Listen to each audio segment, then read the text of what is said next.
Hey, so this went great. Today we flattened the land. All the digging's been mostly done.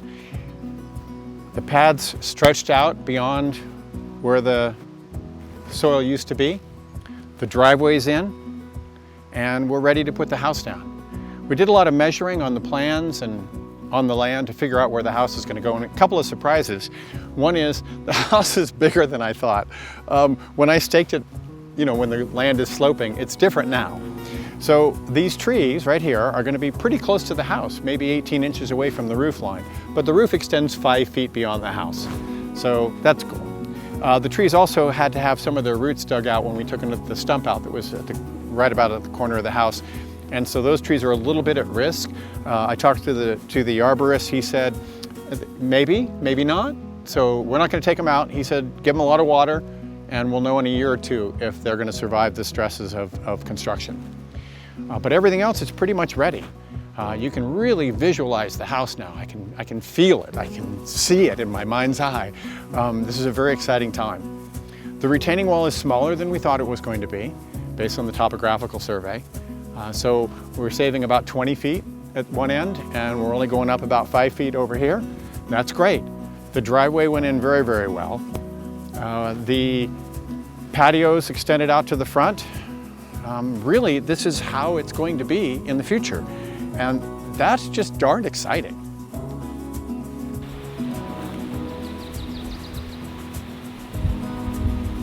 This is mud. Yesterday it was a pad for a house. Then we had a couple thunderstorms come through last night, and so now we've got this soupy mess. But it's going to dry out, the sun's out, the breeze is blowing. In a couple hours we should be back in business. Today, hopefully we'll get some foundations dug. Maybe the beginning of next week we'll get inspection on the rebar, and maybe by the end of next week we'll be pouring concrete. So Antonio headed out about 10 minutes ago. He's driving down the road to meet the backhoe driver. The big backhoe and the big trailer won't make it on this little road. So instead, Antonio's going to meet him at a junction, and he's going to drive the backhoe in here. He'll be back in a little bit. In the meantime, we've got more work done.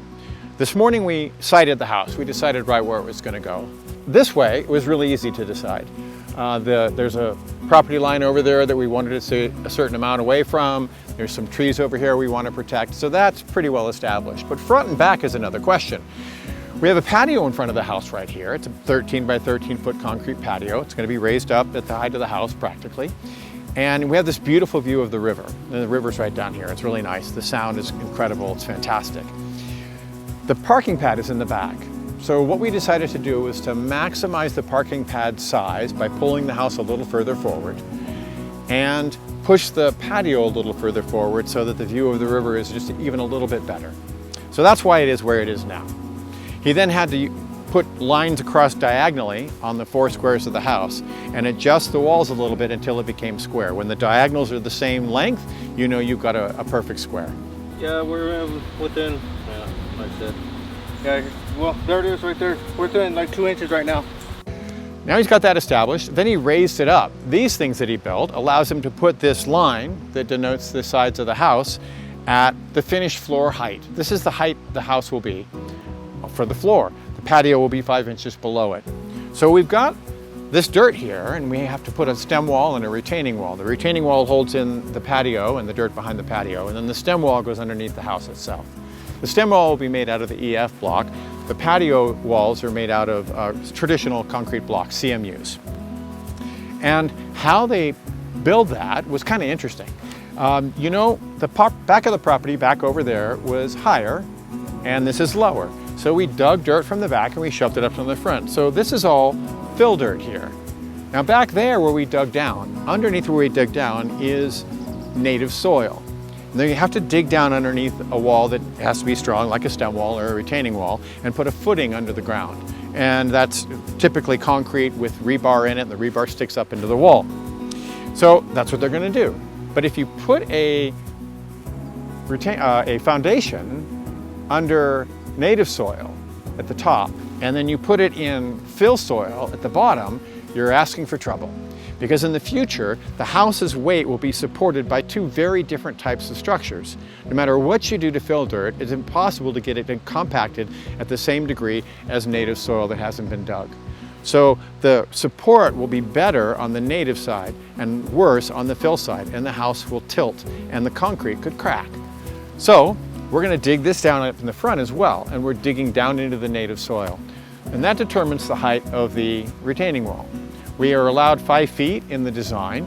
As you can see, we're well under 5 feet here.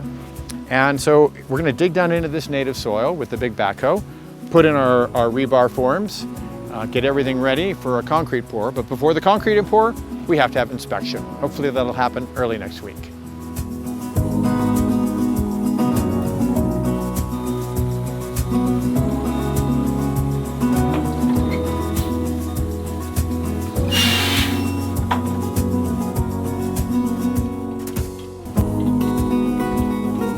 Making sure it's closed before you lift it so everything doesn't just fly out. Yeah, because you only do that once. Have you done that once? Yeah, oh yeah. Really? The thing just goes? Yeah, well yeah, because you start picking it up and then the door pops open, you know, if it's not closed. Then you got to pick trash up. So I always double check.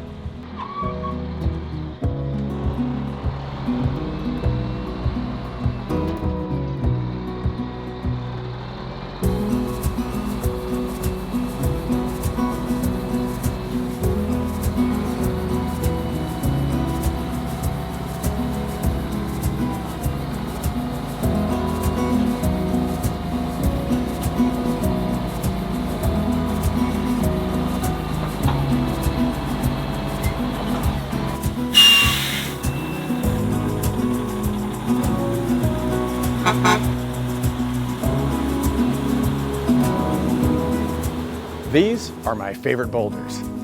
Of all the boulders that came out of the site, these two were too big to move into place using the skid steer and the little digger. Tomorrow, the big backhoe arrives, and that'll enable us to finish the retaining wall structure. It's a little bit of a hard dig in here, and to get these two rocks exactly where we want them, which is on the slope on the outside of this parking pad.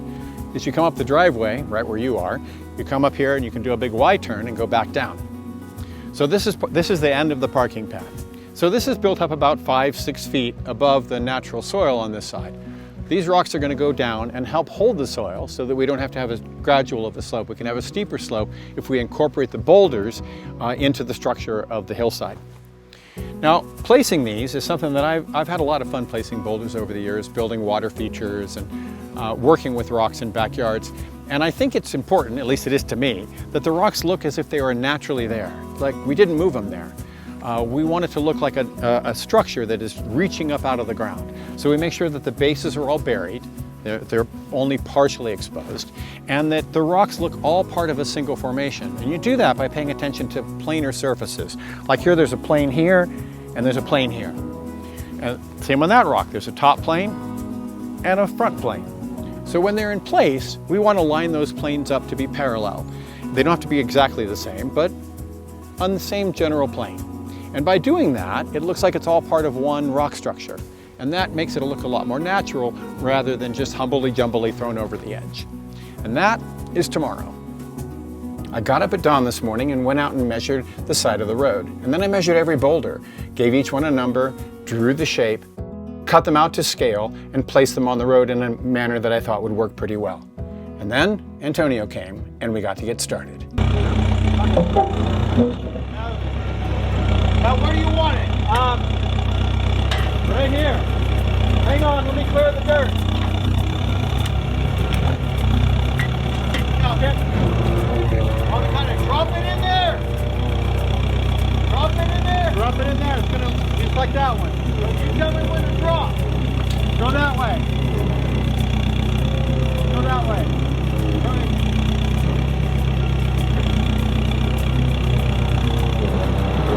Okay, a little more. Come this way. You're right. You're right. Good. Go forward. Forward. Okay, and then drop it. Drop it. Yep. Straight down. Yep.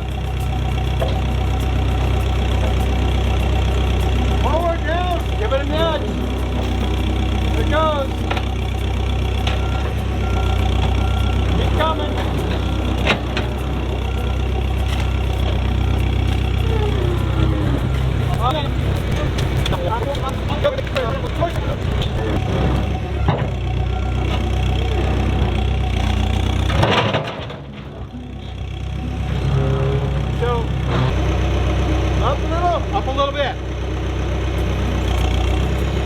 bit more. A little bit more. A little bit more there.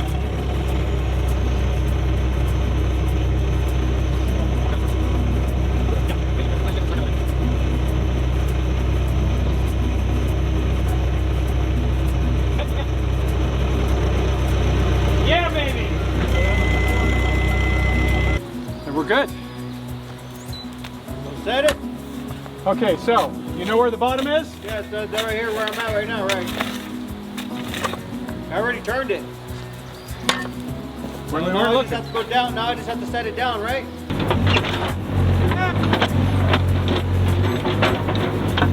I'm getting it back.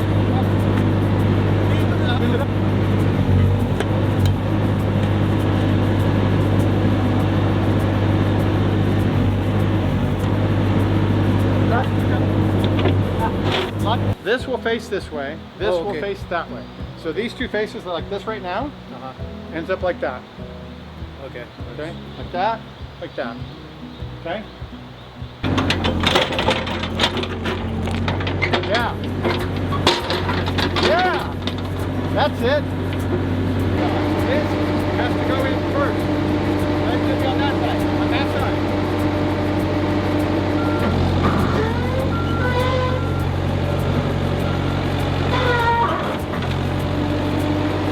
This is so fun.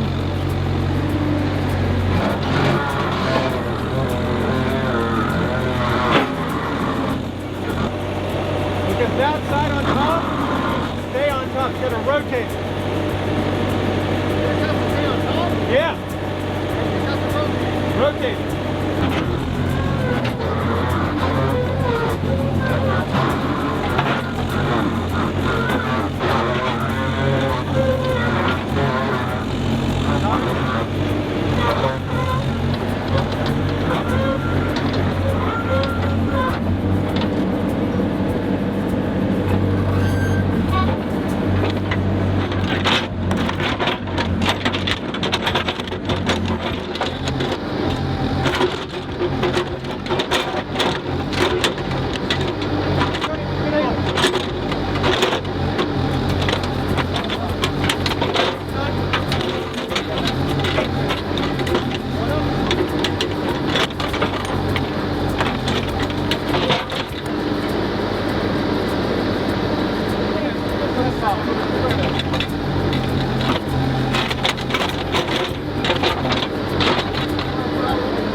This has been a fantastic day. The boulders, working with Antonio, getting them in place, couldn't have gone any better. They're beautiful. And we were able to achieve our objective of getting the planes to line up. Now they don't look as natural as they will. The final step is really key. Every boulder will be buried at the base, so you won't see it go down. You'll only see dirt from here going down that way on every one of these rocks. And what that does is it gives you a sense that they're firmly rooted in the earth, that they're part of a large subterranean structure of rock, and you're only seeing the tips of them as opposed to the whole thing. Absolutely critical when you're working with boulders and landscaping to give them that sense. We left a gap over here, and that is for the trench. It's going to get dug for electricity and water and fiber optics for internet. Fiber optics so that we interrupt a lightning strike from the top of that tall tree with the Starlink on it, and it doesn't make it up to the house. Next week, the road probably will be finished. Once the road is finished, we're done with all the digging, we've deployed all the soil, we've made the grade as gentle as we can, then we can place the remaining boulders down there, but that's for next week. This week, it was locating the house, finishing the pad, doing the boulders, dealing with the mud, listening to the rain. Oh my gosh, it was gorgeous up here this week. So I hope you've enjoyed this episode of Redstart Cabin, and thank you for joining us. I forgot something. This week, something really cool happened. Redstart Cabin is named after a little bird, the painted redstart. He's a really cool little wood warbler, about yay big, a little itty bitty guy, white and black and brilliant red. And the only place I've ever seen him in the world is here at our property. And I haven't seen him this time. Ever since we've been here getting construction moving, I haven't seen the bird, but I saw him today. The redstart is back.